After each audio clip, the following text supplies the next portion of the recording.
জনগণের দোষ আমি দেই না। বিশ্বাস করুন, যদি আল্লাহ না করুন এদেশে ইসলামী আদর্শ বাস্তবায়িত না হয়, ইসলামী স্টেট কায়েম না হয়, তাহলে কিয়ামতের দিন আলেম ওলামা পীরেরা জনগণের চাইতে সবচাইতে বড় আসামি হবে কিয়ামতে। আল্লাহ পাক এ জাতির ওলামাদের, এ জাতির রাহবারদেরকে ঐক্যবদ্ধ হওয়ার তৌফিক দান করুন। ওনারা যত ফতোয়া দেন সমস্ত ফতোয়া ইসলামী আন্দোলনের বিরুদ্ধে।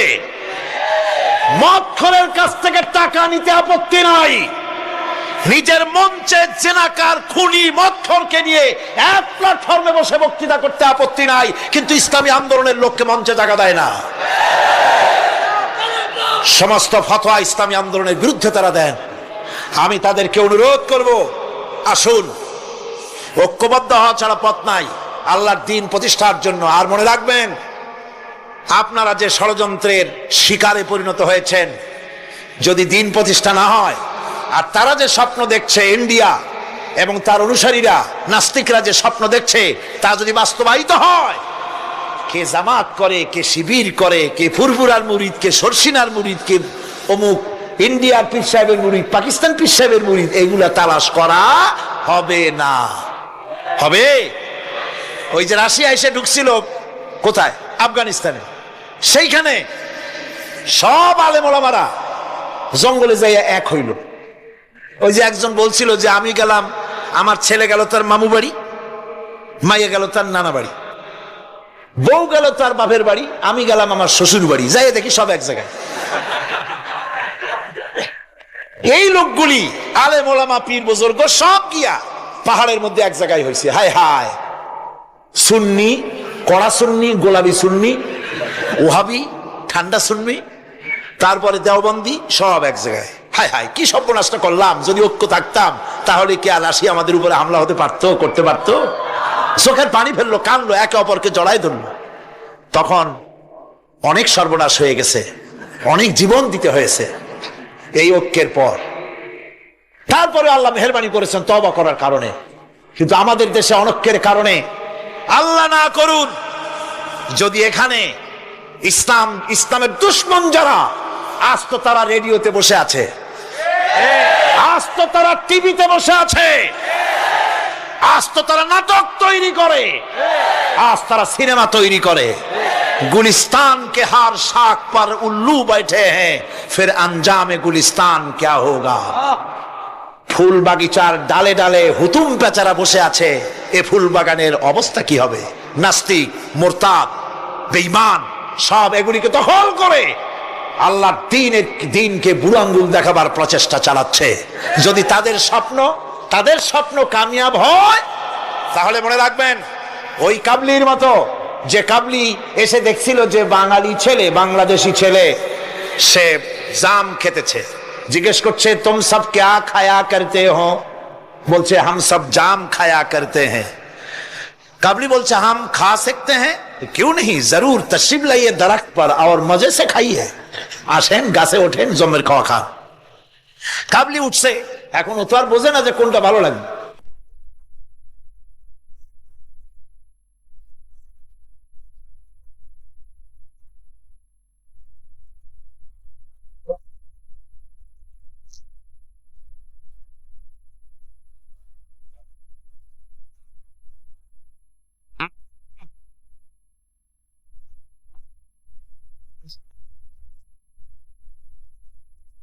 শুদ্ধা ধরছে, কাবলির হাতের মধ্যে ভ্রমর পড়ছে। এখন কাবলির হাত তো বোঝেন সাগর কলার মতো আঙ্গুল, ওর ভিতরে ভ্রমর পড়ে ভোঁ ভোঁ করছে।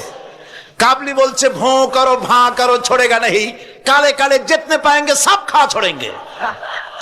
কালো পাইলেই হয়েছে। সুতরাং ইসলাম বিরোধীরা যদি সুযোগ পেয়ে যায়, দেওবন্দ মাদ্রাসায় কে পাশ করেছো, পটিয়াকে, হাটহাজারীকে, ফুরফুরাকে, সরসিনাকে, দেওবন্দিকে, আলিয়াকে দেখা হবে না, পাইকারি ধরে, দাড়ি টুপি ধরে ধরে হত্যা করা হবে।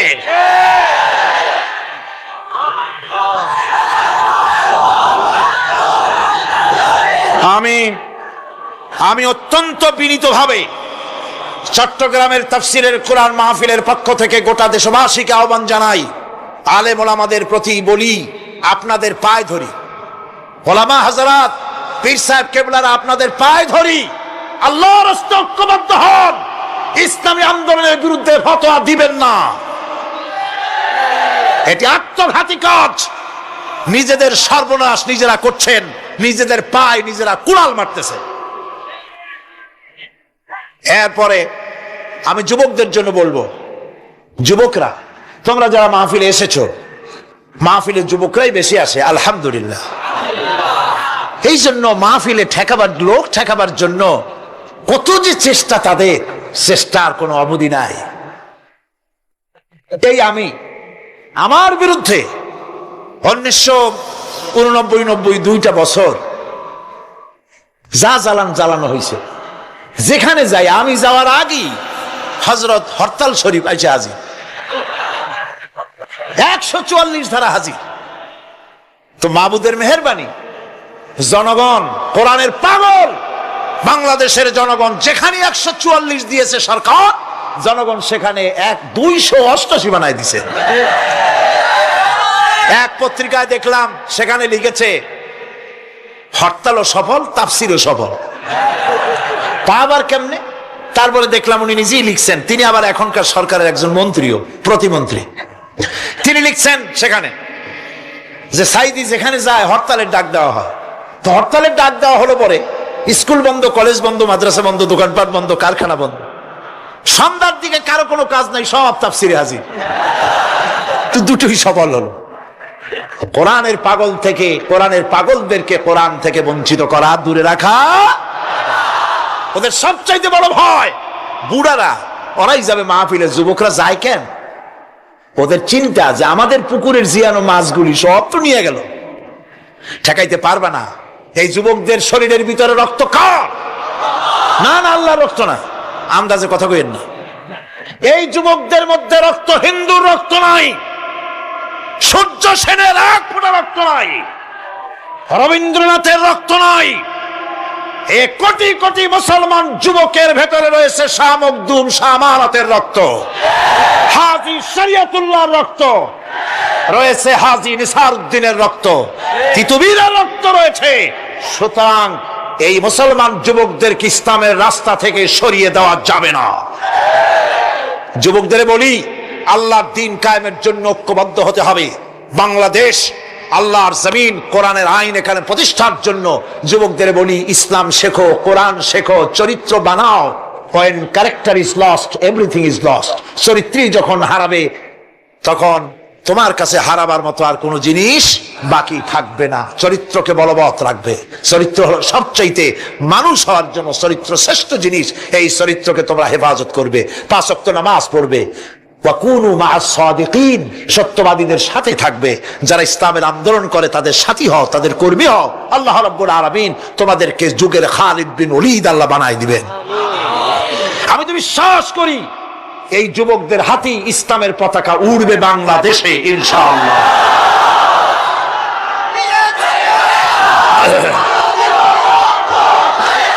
এই যুবকদের কথাই আল্লাহ পাকের নবী বলেছেন। নবীজি বলেছেন, কিয়ামতের দিন যেদিন কোনো ছায়া থাকবে না, আল্লাহর আরশ ব্যতীত আরশের ছায়া ছাড়া কোনো ছায়া থাকবে না, ওই দিন আরশের নিচে 7 শ্রেণীর লোকেরা জায়গা পাবে।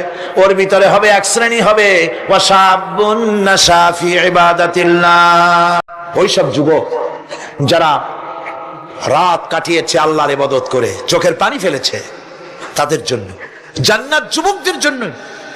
আমি আগেও বলেছি, বুড়োরা কেউ ভেস্তে যাবে না, চিন্তা করে কোনো লাভ নাই। কালো মানুষ আর বুড়া মানুষ ভেস্তে যাবে না, কোন মৌলভী সাহেবের ফতোয়া নয়, স্বয়ং রাসূলুল্লাহ বলছেন। এখন তো বুড়া মানুষেরা মহা মুসিবতে পড়ছেন, আমিও আপনাদের দলে, চিন্তার কারণ নাই। রাসূলুল্লাহ বলেছেন, বুড়া কালো মানুষ কান্দো না, কান্দার কোনো দরকার নাই। তুমি যখন ভেস্তে যাবে তুমি বুড়া থাকবে না, আল্লাহ জওয়ান বানাই দিবেন। কালো মানুষ কালো থাকবে না, জান্নাতে যাওয়ার সময় আল্লাহ পাক পূর্ণিমার চাঁদের চাইতেও সুন্দর বানাই দিবেন। সুতরাং যুবকেরা, বেহেশত তোমাদের জন্য, এই বেহেশতের জন্য তৈরি হও, জান্নাতে যাওয়ার জন্য তৈরি হও। এই দুনিয়ার নারী, বাড়ি, গাড়ি তুচ্ছ আল্লাহর জান্নাতের সামনে। সাহাবায়ে কেরাম জীবন দিতে জীবন দিয়েছেন জান্নাতের আশায়। সেই জান্নাতের আশা, জাহান্নামের ভয় আর জান্নাতে যাওয়ার লোভ প্রত্যেকটি যুবকের রক্তের ফোঁটায় ফোঁটায় আল্লাহ ঢুকায় দিক। যুবতী মেয়েদেরকে বলবো, ছাত্রী যারা এসেছেন মহিলাদের মধ্যে, এদেশে ইসলামী ছাত্রী সংস্থা নামে একটি সংস্থা আছে। মেয়েদেরকে দ্বীন শিখায় তারা। যেখানে মেয়েরা তাদের সতীত্ব বজায় রাখতে পারে না, দ্বীন শিখতে পারে না, সেখানে কলেজে, বিশ্ববিদ্যালয়, হাই স্কুলে ইসলামী ছাত্রী সংস্থা একটা নিয়ামত। জোরে কোন আলহামদুলিল্লাহ। সব ভাইদেরকে আর মায়েদেরকে বলবো, আপনারা আপনাদের মেয়েদেরকে ছাত্রী সংস্থার সাথে দ্বীন শেখার জন্য, ঈমান শেখার জন্য, চরিত্র শেখার জন্য আপনি তাকে দিয়ে দেন। 1 বছর 6 মাস পরে ওই মেয়েকে দেখলে আপনার চোখ ঠান্ডা হয়ে যাবে। আলহামদুলিল্লাহ, দিনদার হবে, নামাজি হবে, পরেশগার। প্রিয় ভাই সব, আল্লাহ রাব্বুল আলামিন পরীক্ষার জন্য আমাদেরকে এই ময়দানে ছেড়ে দিয়েছেন। প্রশ্ন কি হবে আল্লাহ সব বলে দিয়েছেন। প্রশ্ন কি হবে? তোমার যৌবন, এ ব্যাপারে প্রশ্ন করা হবে। কোন পথে ইনকাম করেছো প্রশ্ন করা হবে। কোন পথে খরচ করেছো প্রশ্ন করা হবে। দ্বীনের ইলম যতটুকু হাসিল করেছিলে তার কতটুকু নিজে পালন করেছো, আর দ্বীনের দাওয়াত কতটুকু মানুষের কাছে পৌঁছায়ছো, প্রত্যেকটি ব্যাপারে কিয়ামতে আল্লাহর কাছে জবাব দিতে হবে। এই জন্য কবি বলছেন, আমল সে জিন্দেগি বনতি হ্যায়, ये जन्नत भी व जहन्नम भी, ये खाकी अपनी फितरत है ना नारी ना नूरी। মানুষের জীবন আমল দিয়ে গঠন হয়, আমল দিয়ে জীবন গড়ে। নইলে এই মাটির তৈরি দেহ জান্নাত আর জাহান্নামের কিছু দিয়ে তৈরি হয় নাই। আপনি ইচ্ছে করলে দেহটাকে জাহান্নামের জন্য উপযোগী করতে পারেন, ইচ্ছে করলে এই দেহটাকে জান্নাতের জন্য উপযোগী করতে পারেন। এটি আপনার ইখতিয়ারে আল্লাহ দিয়েছেন, আপনাকে বাধ্য করা হয় নাই যে সেজদা না দিলে ফেরেশতা এসে ঘাড়ের উপরে পিটাবে, সুদ ঘুষ জেনা করলে পরে ঠ্যাং পিটায় ভেঙে দেওয়া হবে না। আপনি বাধ্য নন। আপনি সম্মানিত জীব, আল্লাহ সম্মানিত প্রাণী আল্লাহ পাকের। সেই জন্য মানুষকে বাধ্য করা হয় নাই। অটোনোমাস বডি, অটোনমি দেওয়া হয়েছে, আপনাকে স্বাধিকার দেওয়া হয়েছে। চন্দ্র সূর্যের ব্যাপারে স্বাধিকার দেওয়া হয় নাই। রাত এখন 7:35, সূর্যের বাপেরও ক্ষমতা নাই বাংলাদেশে এখন উকি মারে, ঠিক কিনা? সে এখন আমেরিকায় রোদ দিচ্ছে, তাপ দিচ্ছে আমেরিকায়। ওকে নির্ধারণ করা হয়েছে যেভাবে, সেইভাবেই করতে হবে। পানি বলেন, পাহাড় বলেন, পাখি বলেন, চন্দ্র বলেন, গ্রহ বলেন, নক্ষত্র বলেন, সব জিনিস বাই হুক অ্যান্ড ক্রুক আল্লাহর হুকুম মানতে বাধ্য। আল্লাহর দেওয়া জীবন ব্যবস্থা ছেড়ে দিয়ে তোমরা কি অন্য কোনো মতবাদ তালাশ করো? ওয়ালাহু আসলামা মান ফিস সামাওয়াতি ওয়াল আরদ। অথচ আকাশে যা আছে, জমিনে যা আছে, সব আনুগত্যের মস্তক আমার সামনে অবনত করে দিয়েছে। সুবহানাল্লাহ। মানুষকে আল্লাহ পাক ইখতিয়ার দিয়েছেন। ইচ্ছে করলে মাহফিলে আসতে পারেন, ইচ্ছে করলে সিনেমায় ঢুকতে পারবেন, অসুবিধা নেই। অসুবিধার জন্য কিয়ামত, ওখানে হিসাব হবে। এখানে আপনি সূর্য, চন্দ্র, ফেরেশতারও কোনো মজাল নাই, কোনো ইখতিয়ার নাই আল্লাহর হুকুমের বাইরে কিছু করে। আল্লাহ যা করতে বলেছেন তাই করতে হবে, এর বাইরে এক চুলও নড়তে পারবে না। কিন্তু মানুষেরা করতে পারবে। মানুষ ইচ্ছে করলে নামাজ রোজা ছাড়তে পারে, ইচ্ছে করলে আল্লাহরে অমান্য করতে পারে। এইটা তার বিচারের জায়গা না, এটা হলো পরীক্ষার জায়গা। এটা কিসের জায়গা? পরীক্ষার জায়গা। এখানে আপনি কামাই করলে ওখানে কিছু পাবেন, এখানে কামাই না করলে কিছু পাবেন না। আরো সোজা করে বলি, কোন কৃষক, যে কৃষক আষাঢ় মাসে, শ্রাবণ মাসে জমিন চাষ করে না, পৌষ মাসে তার গোলায় ধান আসবে? কথা বোঝেন নাকি বোঝেন না? পৌষ মাসে গোলায় ধান আসবে? কোনো পাগলও বলবে না যে তুমি তো চাষই করো নাই, তুমি জমিনে, তোমার জমিনের ফসল তোমার ঘরে আসবে কেন? কাজী এই দুনিয়ায় পরীক্ষা দিলে এখানে রেজাল্ট হয়, এখানে গাছ লাগাইলে এখানে ফল দেয়। কিন্তু মানুষের জন্য আল্লাহ পাক যে আমল তৈরি করেছেন, পরীক্ষা নেবেন, সেই পরীক্ষার রেজাল্ট এখানে হবে না। পরীক্ষার রেজাল্ট আউট হবে কোথায়? আখিরাত। বলেন সবাই, কোথায় হবে? পরীক্ষার রেজাল্ট আউট হবে কোথায়? আখিরাত। এখানে আপনি যা কামাই করবেন এখানে রিটার্ন দেওয়া হবে না। এখানে যা কামাই করবেন সমস্ত কামাই 700 গুণ বর্ধিত আকারে কিয়ামতে আল্লাহ আপনার হাতে ধরাই দিবেন। আল্লাহর ওয়াদা কখনো মিথ্যা হয়? মিথ্যা হয় রাজনৈতিক দলের নেতারা, এই জাতীয় লোকেরা যারা মঞ্চে আসে। তো দুনিয়ার ময়দানে আপনি যা কামাই করবেন এখানে রেজাল্ট আউট হবে, এখানে আপনি পাবেন ফল, এখানে পাবেন। যা করবেন এখানে গাছ লাগাবেন, ফল লাগাবেন, এখানে পাবেন। আর আল্লাহর জন্য যেটা করবেন সেটার ফল, সেটার রেজাল্ট কিয়ামতে বাইর হবে। সুবহানাল্লাহ। এখানে পরীক্ষা দিয়ে যদি কেউ ফেল করে, ম্যাট্রিক পরীক্ষা দিয়ে ফেল করেছে, ফাজেল পরীক্ষা দিয়ে ফেল করেছে, আবার পরীক্ষা দিয়ে পাশ করার সুযোগ আছে, আবারও ফেল করেছে, আবারও পরীক্ষা দিয়ে পাশ করার সুযোগ আছে। 10 বার যদি ফেল করে আরো 10 বার পরীক্ষা দিয়ে পাশ করার সুযোগ আছে। কিন্তু কিয়ামতের দিন আল্লাহ রাব্বুল আলামিনের জীবনের পরীক্ষায় কোনো মানুষ যদি আল্লাহর আদালতে ফেল করে বসে একবার, দ্বিতীয়বার পরীক্ষা দেওয়ার আর কোনো সুযোগ নাই। এই পৃথিবীতে যদি কেউ নিম্ন আদালতে মামলায় হেরে যায়, জজ কোর্টে করবে, যদি হেরে যায় হাইকোর্টে করবে, হেরে গেলে আপিল করবে সুপ্রিম কোর্টে, সুপ্রিম কোর্টেও যদি হেরে যায় তাহলে প্রেসিডেন্টের কাছে আপিল করবে। সুযোগ আছে কয়েকবার। কিন্তু কিয়ামতের দিন জীবনের আদালতে কোনো মানুষ যদি একবার ফেল করে বসে, জীবনের মামলায় যদি একবার হেরে যায়, দ্বিতীয়বার আপিল করার আর কোনো জায়গা নাই। সে আখেরাতে রেজাল্ট আউট হবে। আমরা সব মরে যাব, আমরা সব কি হব? সব মরে যাব।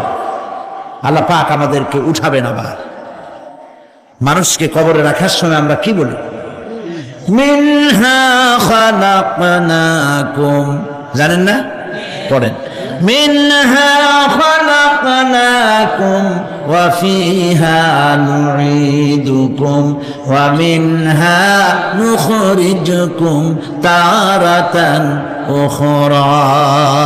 এই মাটি দিয়ে তোমাকে তৈরি করা হয়েছিল, এই মাটির মধ্যে রেখে গেলাম, এর থেকে আবার তোমাকে উত্থিত করা হবে। কে বলতেছেন কথা? আল্লাহ পাক বলছেন, আল্লাহ তাআলা বলছেন। কি নিষ্ঠুর এই পৃথিবী! ভেবে দেখেছেন কি একবারও কি ভেবে দেখেছেন এই পৃথিবী কত নিষ্ঠুর? এই সন্তান সন্ততি সব একটি মোহ, একটি মায়া, একটি মহব্বত, একটি প্রতারণা। যে বইয়ের জন্য